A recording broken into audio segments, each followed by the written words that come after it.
All right, students, what I would like to do now is work some problems. So we're looking at chapter 2, page 60. And I want to look at number 14 to start with. It says we have a race car starts from rest and travels east along a straight and level track. So we're going to draw our track. We start at rest, and we'll just do this right here. That's 0. So we have a race car, and it starts at rest, which means its initial displacement is 0, and its initial velocity is 0 meters per second. And for the first 5 seconds of the car's motion, the eastward component of the car's velocity is given by this function. So for the first 5 seconds, for the first 5 seconds from here to here, let's just say that's the distance, it's given the velocity is this right here. Velocity with respect to time is equal to 0.860 meters per second cubed t squared. What is the acceleration of the car when the velocity is 12 meters per second? So we want to know what the acceleration is when the velocity in the x direction, and by the way, we could call that the final velocity, is 12 meters per second, 12.0, 3 sig figs, 12 meters per second, question mark, okay? So what is the acceleration when the final velocity is 12 meters per second? Okay, so it's asking for acceleration. Well, the only thing that we're given here is initial displacement starting at rest. It's at 0. We're just to assume that. Initial velocity has to be 0 because at rest you're not moving, so it's 0. Then we're giving, now you got to be very careful right here. Notice it says, let me read it again. It says for the first 5 seconds, okay?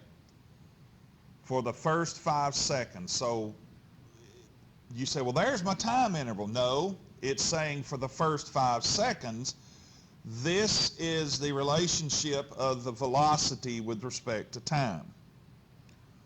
Okay, that's a function, or if you want to call it an equation, that's the relationship of the velocity with respect to time during the first 5 seconds. In other words, if I know my time interval between 0 and 5, and I plug it in right here, then I can find the final velocity, okay? If I know my time interval, but it has to be between 0 and 5, okay? Because this function or this equation is only good for the first 5 seconds. Well, why is that? Well, maybe it's moving at constant velocity. I don't know. We'll look at some things here in just a minute, okay? So how in the world am I going to find this? Because I really do not have the time, do I? Well, yeah, you've got it here. No. You got to listen to the question. It says for the first 5 seconds. It doesn't say at 5 seconds, okay? All that's telling us is this is the description of the velocity for those from 0 to 5, okay? So we don't have a time interval, do we? However, we do have a final velocity right here. Well, it says v of x. Well, okay, we could assume that to be the final velocity. Well, you know what? Right here's a velocity too, and we could say that's the final velocity. So where are you going, Mr. Shields? Well, I'm trying to find the time. Okay? So how in the world do we do that? Well, we can solve for time, and it looks like this right here. T squared is equal to v with respect to t over what? 0.860 Yeah, 860, yeah, meters per second cubed. Then take square root of both sides, and you have t is equal to the square root of v with respect to t over 0.0, I hate it when I make mistakes, 0.860 meters per second cubed, okay? When you take square root. All right. So let's plug everything in now. So we got time is equal to the square root of 12 meters per second over 0.860 meters per second cubed. The seconds cancel out, that becomes squared. The meters cancel out, and we are left with a time interval of 3.73 seconds. Okay, so we got to find the time first. Now, does that make physical sense? Well, it most certainly does, because notice it is between our 0 and 5 seconds. It's 3.73 falls in between the range of 0 to 5, okay, or the limit of 0 to 5 if you want to look at it that way. Okay, so that does make physical sense. So what does that mean? That means at 3.73 seconds, the final velocity was 12 meters per second. That's what that's saying, basically, okay? Okay? All right, now that we know that, now we can find the acceleration. Well, how do we do that? We don't have an equation. No, but we have a function, and we can take the derivative with respect to time, and so the derivative with respect to time is acceleration is equal to, did I write that function right? Was that supposed to be squared or cubed? Yeah, squared, okay. So when we take the derivative, bring the 2 over, and it becomes 2 times 0.860 meters per second cubed times t, right?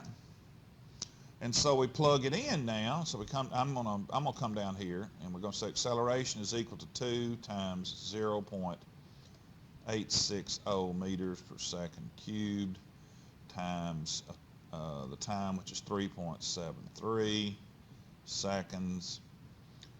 That cancels out and leaves a square. That's gone. And you get an acceleration of 6.4. And I think that's rounded to meters per second squared. Okay. So there you go. So that's that. There again, you don't need to freak out. Now let me ask you this. If I were to ask you something like this, is the acceleration at this time interval, is it constant? And you say, well, Ms. Shields, I don't know. Well, yes, you do too, because look, notice that acceleration is still a function of time. So the acceleration is not constant. How do I know that? Because there's still a t left in my equation. When I take the derivative, there's still a t. So that tells me that the acceleration is still time dependent. Does that make sense? It's still time dependent. If there were no t, then yes, we could say that the acceleration is constant at that time interval. Okay? Because now it's no longer time dependent. But here it's still time dependent, so it is not constant. Okay, I hope that helps.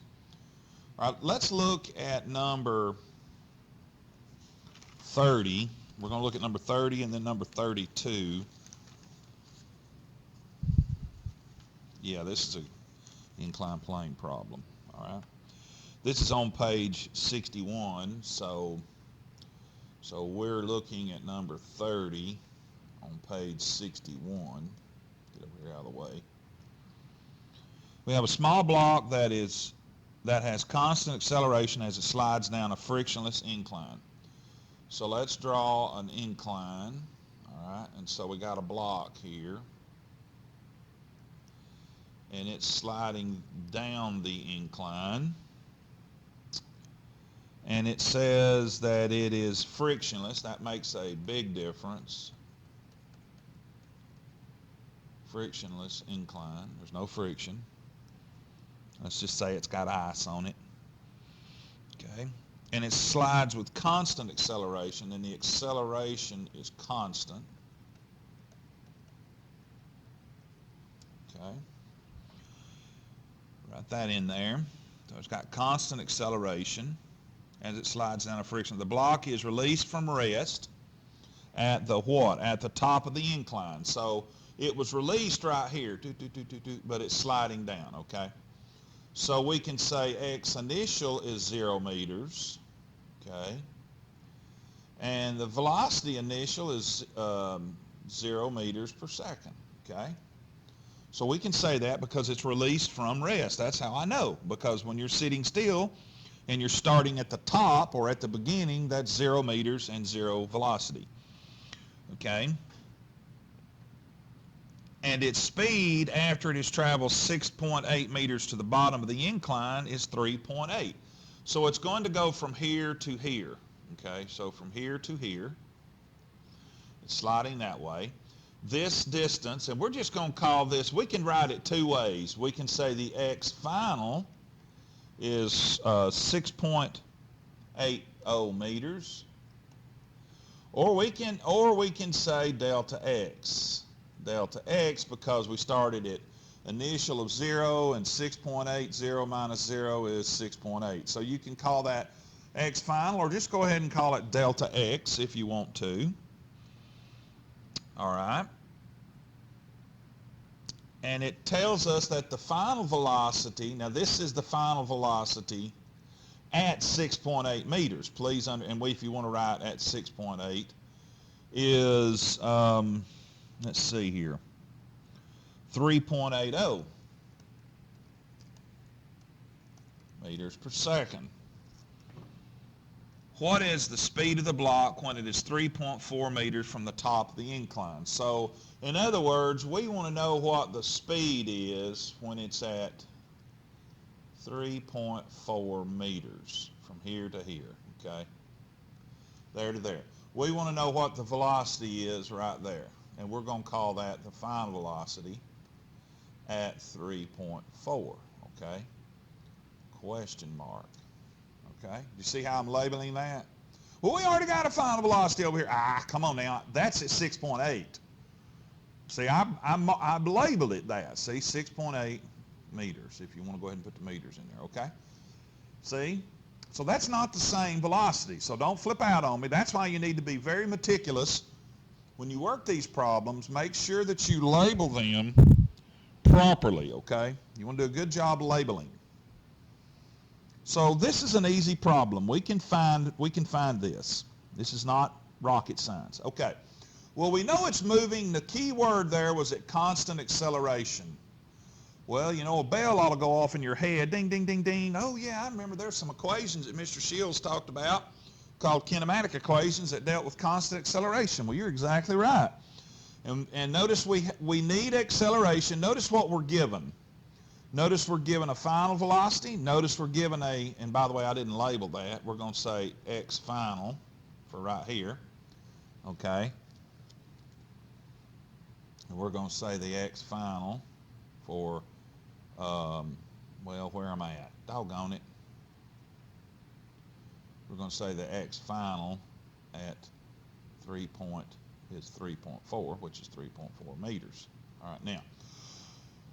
So we have a final displacement, we have an initial displacement, we have a final velocity, or we're looking for a final velocity, we have initial velocity. So we could use this equation right here. V final squared is equal to V initial squared plus 2a delta x. Okay. So let's solve for V final at 3.4 meters. Okay. So the equation becomes what? V final at 3.4. And so what we're going to do, excuse me, I'm sorry. I'm getting ahead of myself. I'm sorry. We don't know the acceleration, do we? Acceleration is unknown. Let me erase all this Sand Mountain arithmetic. There we go. All right. We don't know the acceleration, do we? Question mark. We know it's constant. So we can use this equation right here to find it. V initial squared plus 2a delta x. So we solve for the acceleration. Acceleration is equal to what? V final squared minus V initial squared divided by what? 2 delta x? Yeah, 2 delta x. So now let's plug everything in. So V final is what? Well, we got to find, we know the V final is 6.8, and since it's moving at constant acceleration, that's the one we need to use. So we say 3.80 meters per second, and then square it, minus 0 meters per second, because it starts at 0, and that's squared. And then 2 times what? 6.8 meters? Yeah, 6.8 meters. Okay? Real simple problem. And when we are done with all that arithmetic, we come to an answer of 1.06 meters per second squared is my constant acceleration. And you say, well, now why are we doing that? Well, look, if it has constant acceleration all the way down to 6.8 meters, and that's the final velocity, then I can find the acceleration because it's constant from here all the way down. And that's important because I can't find my final velocity. So then we take this very same equation and solve it for final velocity. I got ahead of myself a minute ago. So we're going to take this same equation again, and we got what? We're going to have the square root of what? V initial, yeah. V initial squared plus 2a delta x, right? All under the radical. So V final is equal to the square root of, well, what was the initial velocity? Well, the initial velocity is 0, right? So that's 0 plus 2 times acceleration, 1.06 meters per second squared, times what? 3.4 meters, because we want to know what it is at 3.4. And so we get an answer of 2.68 meters per second. And that's the final velocity, and that's at 3.4 meters, okay? All right. Fairly simple, straightforward problem. All right, let's look at number 30. What was the next one? Number 32. Yeah. And then we have number 32 on page 61. We got a small rock. It's thrown vertically upward with a speed of 22 meters per second from the edge of a roof of a 30-meter tall building. Ooh, that's a lot. So let's draw all that. So here's the height of the building. We can say y is equal to 30 meters, there to there, or we can also say height is equal to, all right? Either one. All right, you got windows here. Close enough, all right? And so we're standing right here, and we throw a rock straight up, okay? And the initial velocity of the rock is 22 meters per second. It tells us that. From the edge of the roof. Now, let's label some other things. We know that G is equal to negative 9.8 meters per second squared. We always use 9.81 in college, but that's all right. We can use 9.8. Okay. And is there anything else we know? Well, let me ask you something. What's the final velocity of the rock at maximum height? Well, the final velocity at max height has to be 0 meters per second. Okay, that's just we're just going to throw that in there in the y direction. And by the way, that's maximum final velocity in the y direction, max, okay? We're just throwing that in there for the fun, okay? Then it says, the rock doesn't hit the building on its way down and lands on the street. Ignore air resistance. What is the speed of the rock just before it hits the street? So it's going to come here, and then it's going to go all the way back down to right here just before it hits the street. So we want to know the final velocity there. That's part A. So we're going to do 32A. Okay, 32A. So we want to know the final velocity right before it hits the street. You say, well, Mr. Shields, I don't know how to do that. Well, sure you do. All right, well, let's look at some things here. First of all, we need to establish our coordinate system. Where's my X and Y? Here's my Y, here's my X. And you say, well, why did you put it up here on the top of the building? Because actually I should start from his hand, but we're just assuming his hand is at the roof. He got down on his knees and put his hand on the roof and then threw it up. Okay, so yeah, you can do that. You can do that. We're just assuming that. All right, because you say, well, why did you start there? Because the inertial reference frame where the motion began was at that location. So therefore, that's where I need to put my X and Y coordinate. Draw your X and your Y, because that's where everything began, was right there. Wow. Well, now notice that this is below where I started. This is positive Y, so that means this has to be negative Y, so then that means my 30 needs to be what? Negative 30. You see, that's why it's so important to draw that X and Y on your drawing. You always put it where motion begins, okay? Or where the force begins, if you're looking at forces, okay? Or whatever you're looking at, momentum, whatever, all right? You always put it where the motion begins. So notice that the 30 from here to here, this is 0. This is, to bottom would be negative 30 meters. So I put negative 30. Now I can write, notice I put Y. That's actually change in Y or change in H. Initial Y is 0, final Y is negative 30, okay? So I can do that. It's legal to do that. It's legal to do that. Now if you remember from the videos, I told you that that we're going to have we're going to use this equation a lot. So guess which equation we need? Well, let's see what we got. We got G, and by the way, this is constant. Oh me, Mr. Shields said constant acceleration. G is a form of acceleration. You should know that by now. This is constant acceleration. Okay. Oh me, he said constant. I've got some kinematics that tell me about constant, so could I use this one right here again? Now I'm going to write it a little differently. We can write it this way, delta x. Well, wait a minute, Ms. Shields, it's not in the x direction, it's in the y. Okay, and this is in the x, and this is in the x.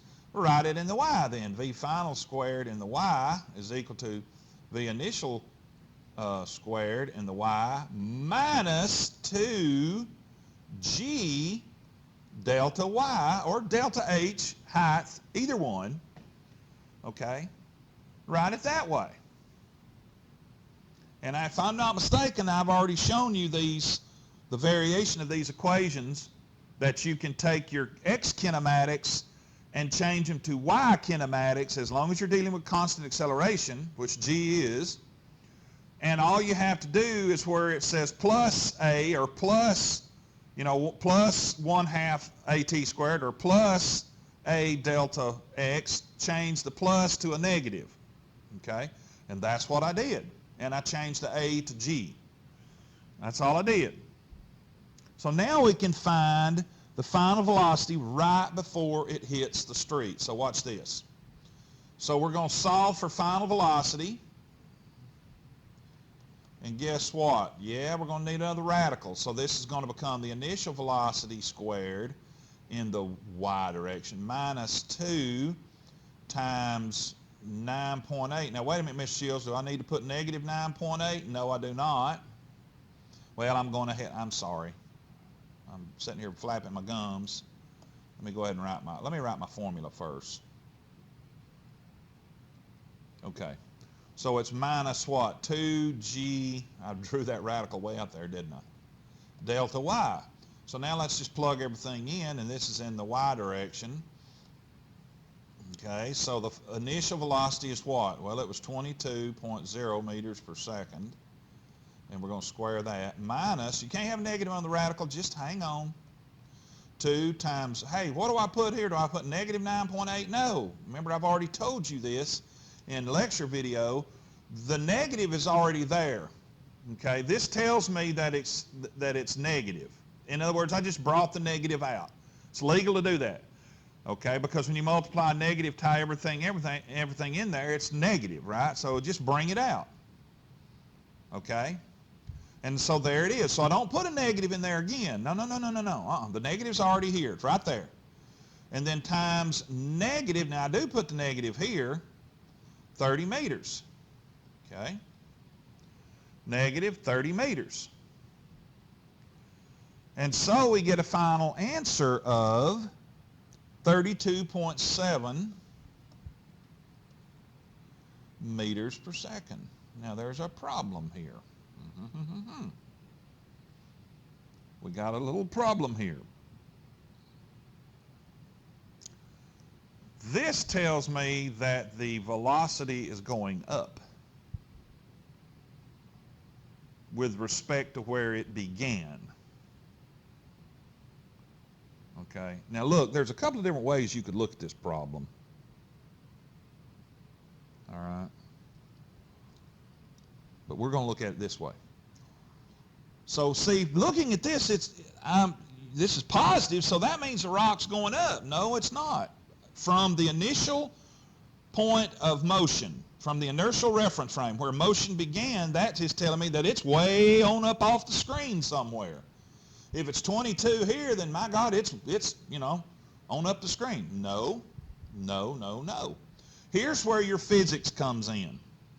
The rock has turned around and come back down, and then right before it hits the surface, and notice that it is below the x-axis. It's in the negative y, so I have to put a negative in there. Now you say, Mr. Shields, how do you know this is right? Well, you're fixing to find out on this next part. Well, for one, how do I know? Is because that's physics, y'all. I mean, that really doesn't have, well, it does have a little bit to do with math. And by the way, once I got to this equation right here, the physics is over. Then everything else is mathematics, with the exception of knowing to put the negative in there, because here again, you've got to look at the physics of this thing. Is it going up or is it going down? And it's going down. It's already past where it started, and once it does that, it's in the negative y region. So you have to put a negative. All right, now let's look at 32b. 32b says what? 32b says how much time elapses from when the rock is thrown until it hits the street. Okay, so we want to know the time, question mark. Well, remember now, this is constant acceleration, and we have a perfect equation for this. V final in the y is equal to V initial in the y. And you can write it a couple of different ways here. You can say plus AT or minus GT. Minus GT. Remember, I told you what you can do. And now let's solve for time. And so time becomes what? Time is equal to what? V final in the y minus V initial in the y. Watch this now. Divided by negative G. Okay? So start plugging everything in. Now remember, it's already negative. It's already negative. We don't go negative, okay? We don't say negative times negative. No. All right, so what was our final velocity? Well, it was C. How do you know you're right? Well, I know for sure I'm right now because the math is proving it out. 32.7 and negative 32.7 meters per second minus 22 meters per second divided by a negative 9.8 meters per second squared, and look what you get, 5.58 seconds. You say, how in the world? Look, y'all, time always has to be positive, period. Time has to be positive. Oh, I love it when the mathematics works out. And y'all, it worked out, look. See, I know that has to be negative because when I plug everything in, I get a positive time, positive 5.58 seconds. Okay, I hope this has helped.